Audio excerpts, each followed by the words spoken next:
DSU First Warning Weather Impact Day. We had an alert earlier as we had a flash flood warning. Had some pretty hefty rain. It was coming down really fast. Created problems. Marrero, Cassie Sherm's been reporting earlier. Started off the broadcast there. Still, we've got rain in the area, but it looks to be the heaviest rain right now. Hancock County, Mississippi, into Pearl River County to Picayune, Catahoula, Kill. Stennis Space Center is now filled in with some heavier rain too.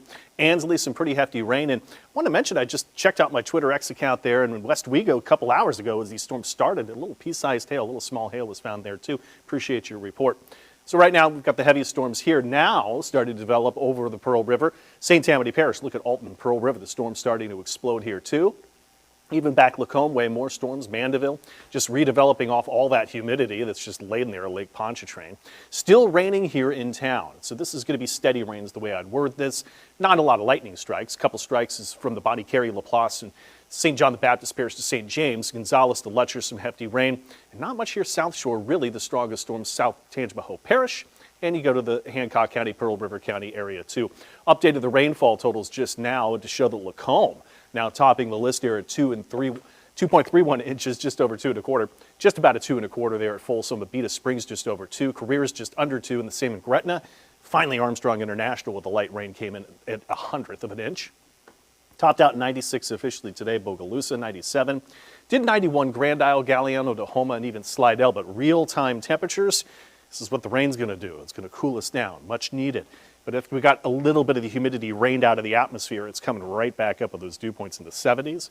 We're doing this and just repeating again tomorrow. Impact Day, heat advisories, everyone. The exceptions will be along the coast. This one kicks in at 11 a.m. tomorrow, goes until 7 p.m. Could feel as hot as 110. Rain chances. Still want to have the umbrellas with you all the way through the weekend. I still have a chance of rain into next week too, but I'd still say that's more isolated in coverage. So we got kind of two blocks of the heat now starting to shape up. One splits west, one that takes over east starts to move in. But we're then also tracking a front. Yeah, a front, July to August. Now this is starting to near, but the chances it could ease in and come through and really cool us down, don't think it's very likely. If anything, maybe a drop in some dew points to the North Shore. Shows the rain going away tonight. Tomorrow morning starts off with typical temperatures anywhere 75 to 83 around the lake and the coast. Storms here, I think, are a little underdone in coverage. I still got a 70% chance, as I just showed in the rain chances. Locally heavy rain, a lot of lightning, gusty winds like what we had today. Temperatures from 92 to 96. I got us 94, but feeling as hot as 110, 111, 112. So the heat advisory in effect because of that heat index that's over the 108 mark. That's when a heat advisory kicks in. Storms into Friday, still think scattered in coverage. I think they're a little bit better here than as opposed to Thursday's forecast. Still very hot. I could see another heat advisory into Friday here too. The heat index still forecast to be around 110, 112, 113. Storms still widely scattered Saturday. This one wants to ease the front a little farther through. I don't know about it. Monday, Tuesday, Wednesday next week. It's more isolated storms into the mix. And temperatures will continue, though, to ease back just ever so slightly.